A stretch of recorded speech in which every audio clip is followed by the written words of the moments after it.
अध्याय 3 के अंतर्गत एक चर का द्विघात समीकरण। एक चर यानी एक चर कोई भी हो सकता है। द्विघात का मतलब है घात में दो, समीकरण का अर्थ है समान।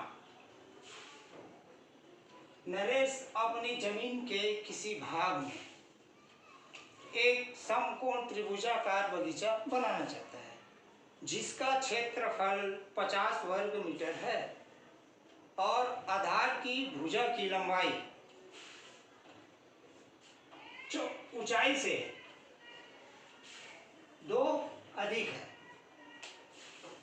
मान लीजिए ऊंचाई x तो भुजा x घन 2। समकोण त्रिभुज का क्षेत्रफल दिया हुआ है। समकोण त्रिभुज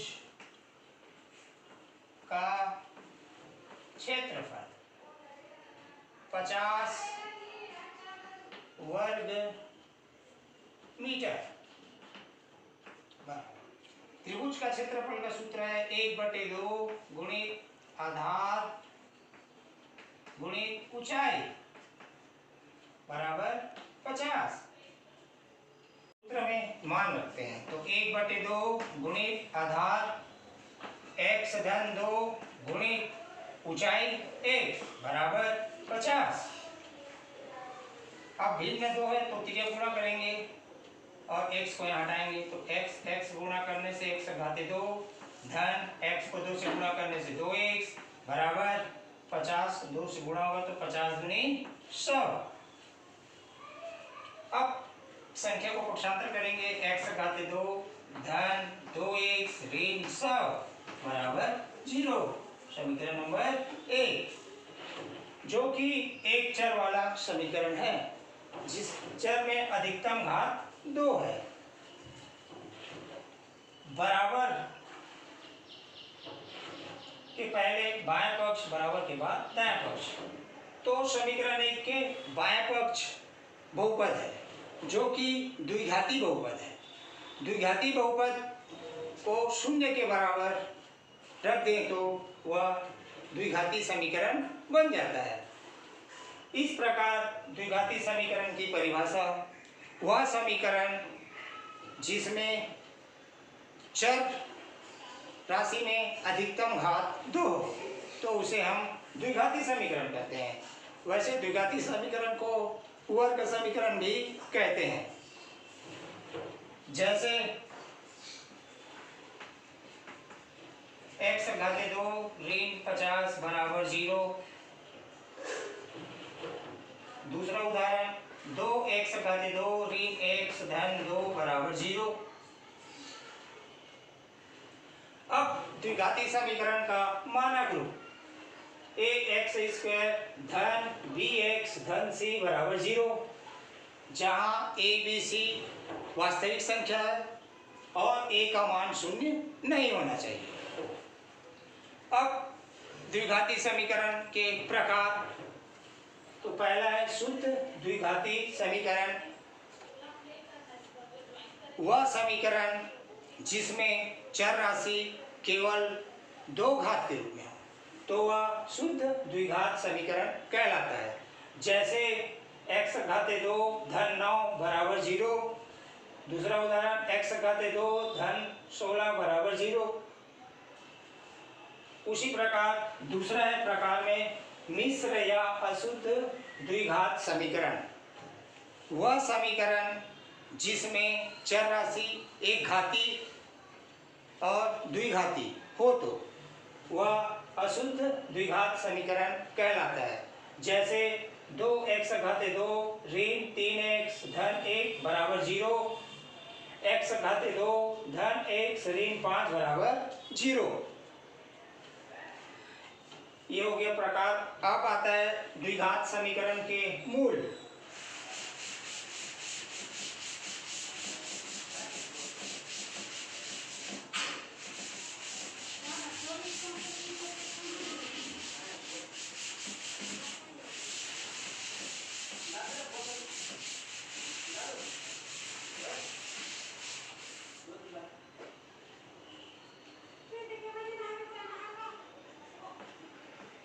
द्विघात समीकरण के मूल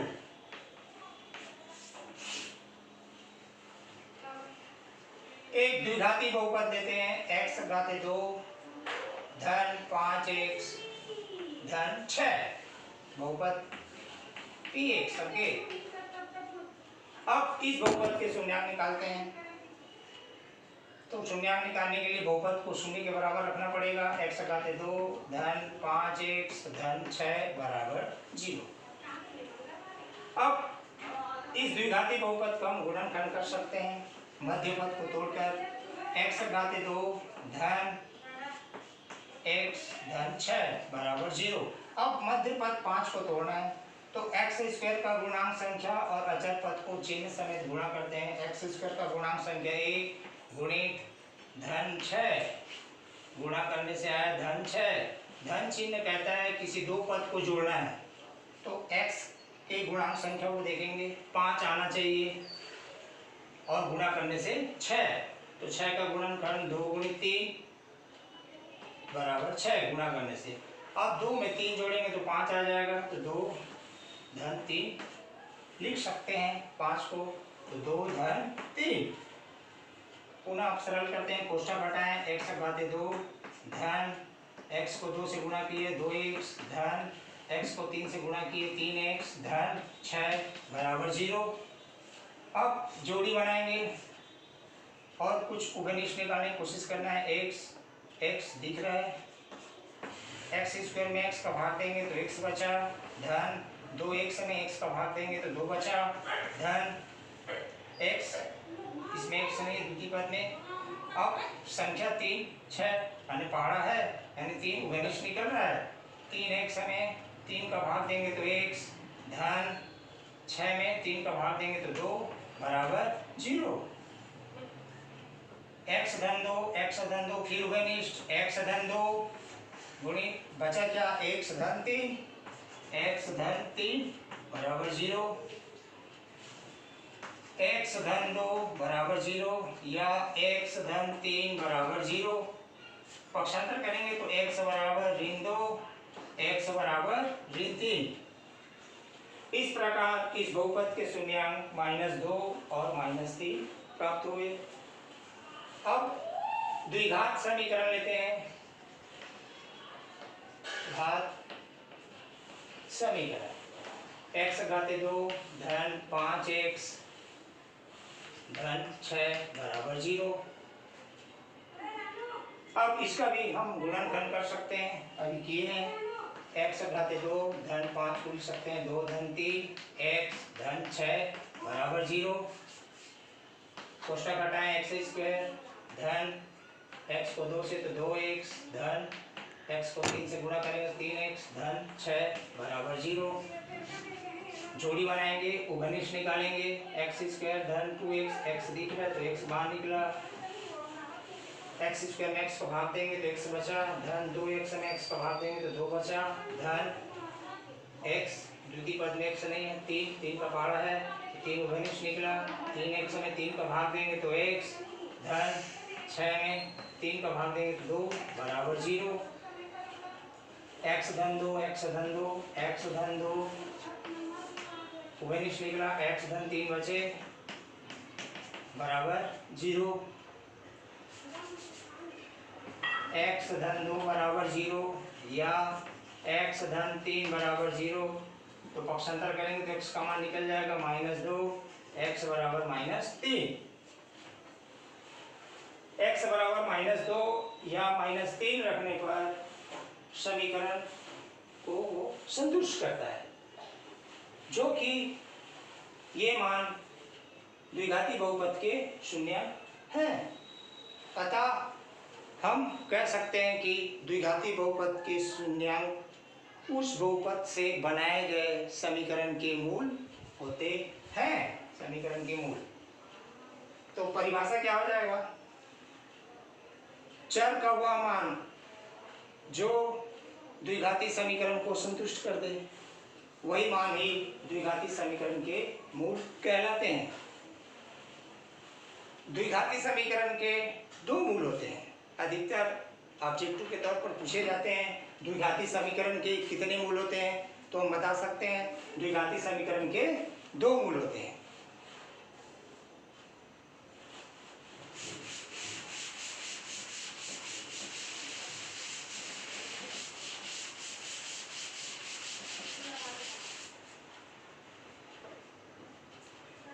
अब कैसे पता करेंगे कि द्विघात समीकरण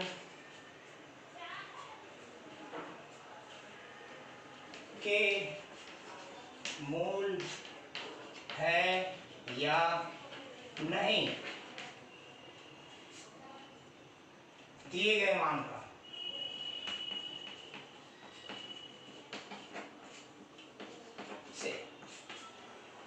यानी मान दिए रहेंगे तो बताना उस समीकरण के मूल है या नहीं। तो हम ले सकते हैं उदाहरण के तौर पर, जैसे x के घाते 2 ऋण 4x धन 4 बराबर 0, x बराबर 2, x बराबर ऋण 3/2, x का मान 2 इस समीकरण के मूल है या नहीं, ऋण 3/2 इस समीकरण के मूल है या नहीं पता करना है। तो ऐसे जो मान दिया जाएगा उसको उस समीकरण में रख देते हैं। अगर लेफ्ट और राइट दोनों बराबर आ गया तब समीकरण के मूल है, और बराबर नहीं आया तब समीकरण के मूल नहीं है। तो समीकरण दिया हुआ है x घाते 2 ऋण 4x धन 4 बराबर 0। तो x बराबर 2 रखने पर 2 के घाते 2 ऋण 4 गुणित 2 धन 4 बराबर 0। सरल करना है, यानी 2 के घाते 2 यानी 4 ऋण 4 दूनी 8 धन 4 बराबर 0। तो चिन्ह हिसाब से जोड़ना घटाना है, तो धन धन जोड़ने से 8 ऋण 8 बराबर 0। 8 में 8 घटाएंगे तो 0 बराबर 0, जो कि सत्य है। अतः x बराबर 2 दिए गए समीकरण के मूल है। इसी क्रमांक में समीकरण में x बराबर ऋण 3/2 रखते हैं, ये भी बताना है ऋण 3/2 समीकरण के मूल है या नहीं। तो मान रखते हैं, तो x घाते 2 x की जगह में ऋण 3/2 पूरे के घाते 2 ऋण 4 गुणा ऋण 3/2 धन 4 बराबर 0। अब दो बार गुणा करना है, ऋण 3/2 गुणा ऋण 3/2, ऋण ऋण गुणा करने से धन 3 तीके 9, हर 2 गुणित 2 4, ऋण ऋण ऋण गुणा करने से धन 4 तिया 12/2 धन 4 बराबर 0।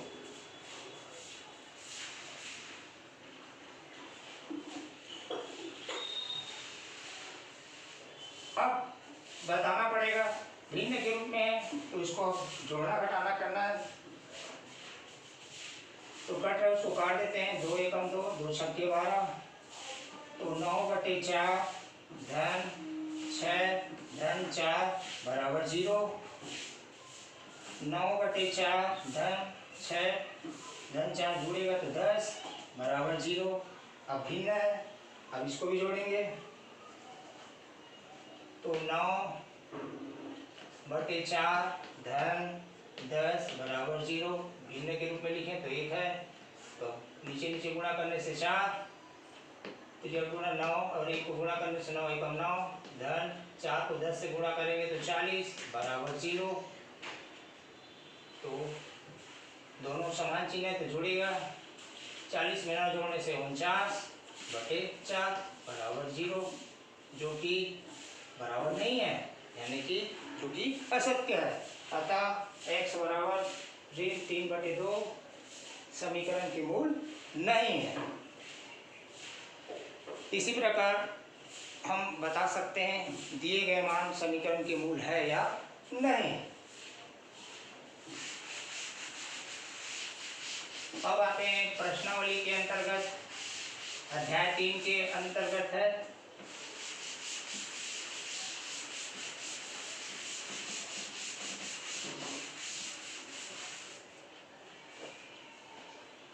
प्रश्नावली 1।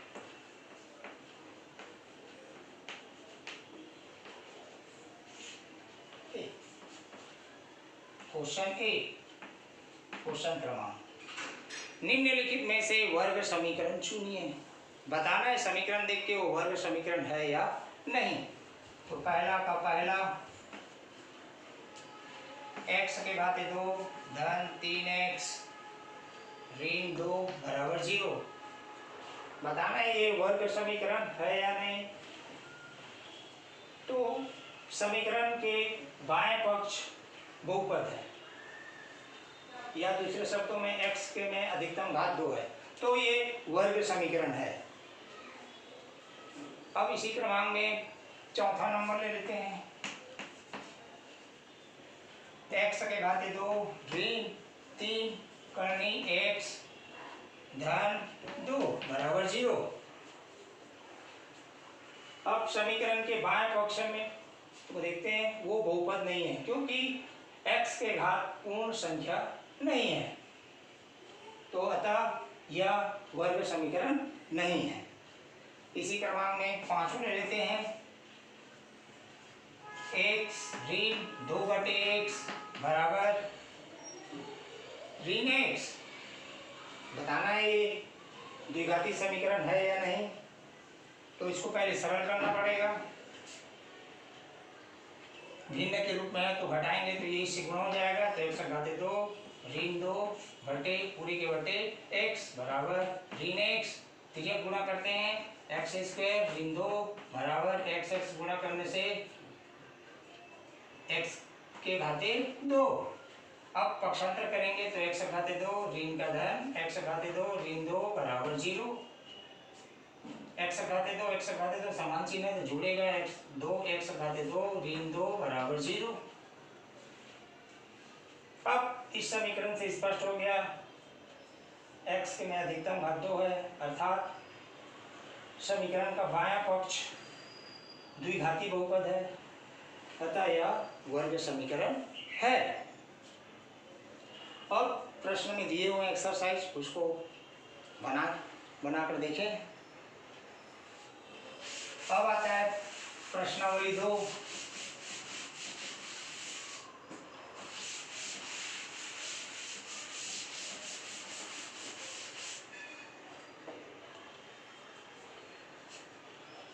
प्रश्नावली 2 का पहला क्वेश्चन, जांचिए कि दिए गए मान समीकरण के मूल है अथवा नहीं। तो एक वर्ग समीकरण दिया रहेगा और कुछ मान दिए रहेंगे, तो बताना है वह वर्ग समीकरण के मूल है या नहीं। पहला का क्वेश्चन नंबर 2, दिया गया समीकरण x घाते 2 ऋण 4x धन 4 बराबर 0 और दो मान दिया हुआ है x बराबर 2 और x बराबर ऋण 3।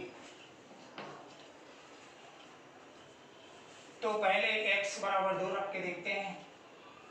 x बराबर 2 रखने पर x के घाते 2 है तो 2 रखेंगे तो 2 के घाते 2 ऋण 4 गुणित 2 धन 4 बराबर 0।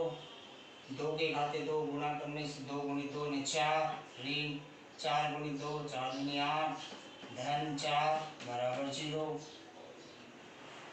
धन 4 पहले समान चिन्हों को जोड़ते हैं तो 8 ऋण 8 का 8 बराबर 0। धन 8 ऋण 8 विपरीत चिन्ह घटेगा तो 0 बराबर 0, जो कि सत्य है। अतः x बराबर 2 दिए गए समीकरण के मूल है। अब -3 बताना है समीकरण के मूल है या नहीं। तो समीकरण x घाते 2 ऋण 4x धन 4 बराबर 0। x बराबर ऋण 3 रखने पर इस समीकरण में जहाँ जहाँ x है वहाँ ऋण 3 रखेंगे। तो ऋण 3 के घाते 2 ऋण 4 गुणित ऋण 3 धन 4 बराबर 0।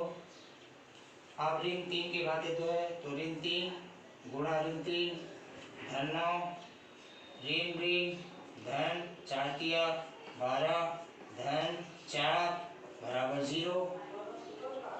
अब सभी प्लस दिख रहे हैं तो जुड़ेगा समान चिन्ह में।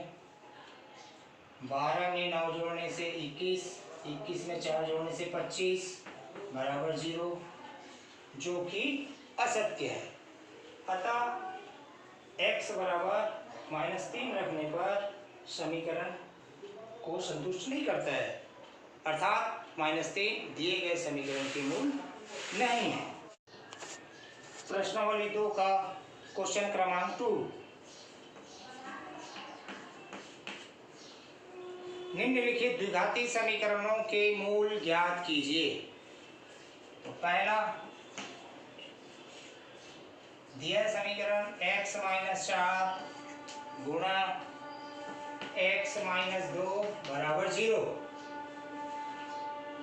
ये ऑलरेडी गुणनखंड है तो हम x - 4 बराबर 0 या x - 2 बराबर 0। अब पक्षांतर करेंगे संख्या तो x बराबर 4, पक्षांतर करने से चिन्ह का परिवर्तन ध्यान में रखना। तो x बराबर ऋण 2 का धन 2। इस प्रकार दिए गए समीकरण के दो मूल 2 और 4 प्राप्त होते हैं। इसी कड़ी में लेते हैं क्वेश्चन क्रमांक 4। दिया है समीकरण x के घाते 2 ऋण 11x बराबर 0। अब इसमें दो ही पद है तो कोशिश करना है वो घनिष्ठ निकालने का। तो दिख रहे हैं x दोनों पद में है तो x बाहर निकला, x स्क्वायर में x का भाग देंगे तो x बचा, ऋण 11x में x का भाग देंगे तो 11 बचा बराबर 0। अब गुणनखंड हो गया तो x बराबर 0 या x - 11 बराबर 0, पक्षांतर करेंगे तो x बराबर धन 11। इस प्रकार दिए गए समीकरण के मूल 0 और 11 प्राप्त होते हैं। इसी कड़ी में प्रश्न क्रमांक 3, क्या कर्णी 2 समीकरण x घाते 2 धन 2x ऋण 4 बराबर 0 का एक मूल है। तो दिया गया है समीकरण x घाते 2 धन 2x ऋण 4 बराबर 0। बताना है x बराबर कर्णी 2 रखने पर x का मान रखेंगे x घाते 2 यानी कर्णी 2 के घाते 2 धन 2 गुणित कर्णी 2 ऋण 4 बराबर 0। अब कर्णी 2 के घाते 2 है तो 2 बार गुणा करेंगे, कर्णी 2 गुणित कर्णी 2 तो गुणा करने से 2 आया तो 2 धन 2 कर्णी 2 ऋण 4 बराबर 0। तो 2 कर्णी 2 ऋण 4 धन 2 विपरीत चिन्ह है तो घटेगा, घटाते समय बड़ी संख्या तो 4 में 2 घटाएंगे तो 2 आया 0, जो कि असत्य है। अतः कर्णी 2 दिए गए समीकरण के मूल नहीं है। अब प्रश्नावली 2 का क्वेश्चन क्रमांक 4, दिए गए समीकरण दिए रहेंगे गुणनखंड विधि से।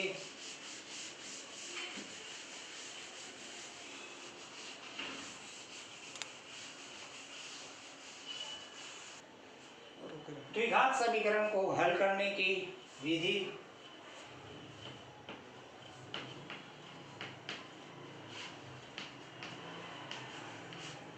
समीकरण हल करने की विधि, पहला है गुणनखंड विधि,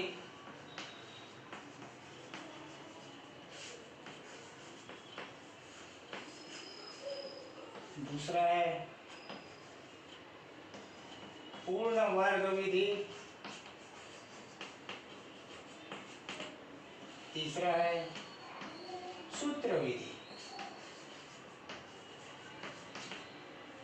यानी द्विघात समीकरण को हल करने के अपने पास तीन विधि है।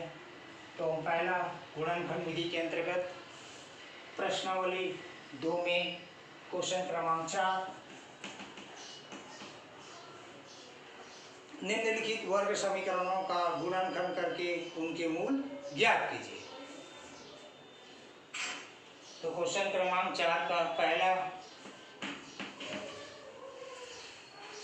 दिया गया समीकरण 9x घाते 2 ऋण 3x ऋण 2 बराबर 0। तो हम बता रहे हैं गुणनखंड विधि के अंतर्गत गुणनखंड करके ही इस समीकरण के मूल ज्ञात करना है। विधि का नाम दे दिया रहेगा तो हम उसी विधि से ही बनाना अनिवार्य रहेगा। तो गुणनखंड करने का मध्य पद को तोड़कर,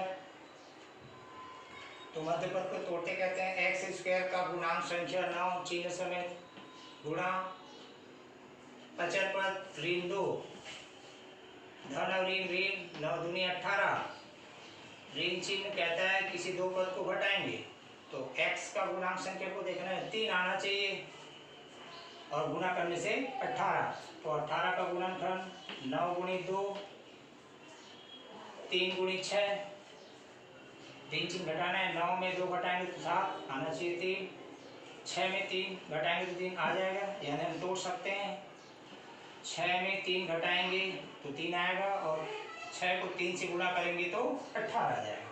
तो 9 x के घाते 2 ऋण 6 ऋण 3 x ऋण 2 बराबर 0।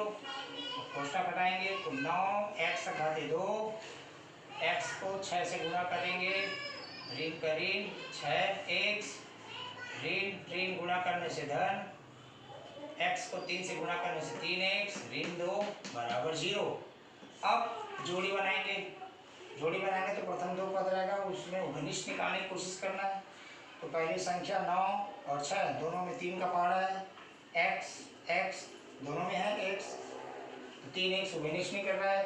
9x घाते 2 में 3x का भाग देंगे तो आएगा 3x ऋण 6x को 3x से भाग देंगे तो 2 आया, ये धन का धन 3x ऋण 2, 2 पद है, x है, x नहीं है संख्या, तो दोनों में 1 का पहाड़ा दिख रहा है तो 1 को घनिष्ठ निकला। 3x में 1 का भाग देंगे तो 3x ऋण 2 में 1 का भाग देंगे तो 2 बराबर 0। 3x ऋण 2 3x ऋण 2 फिर घनिष्ठ निकल रहा है 3x ऋण 2, बचा क्या 3x धन 1 3x धन 1 बराबर 0। अब गुणनखंड हो गया, अब समीकरण के मूल निकाल सकते हैं। 3x ऋण 2 बराबर 0 या 3x धन 1 बराबर 0। अब पक्षांतर करेंगे 3x ऋण का धन हो जाएगा और x बराबर ये गुणांक है तो भाग में चल जाएगा तो 2/3। अब इसी प्रकार इसका धन 1 में पक्षांतर करेंगे तो 3x बराबर ऋण 1 x बराबर ऋण 1/3। इस प्रकार इस समीकरण के मूल 2/3 और -1/3 प्राप्त हो।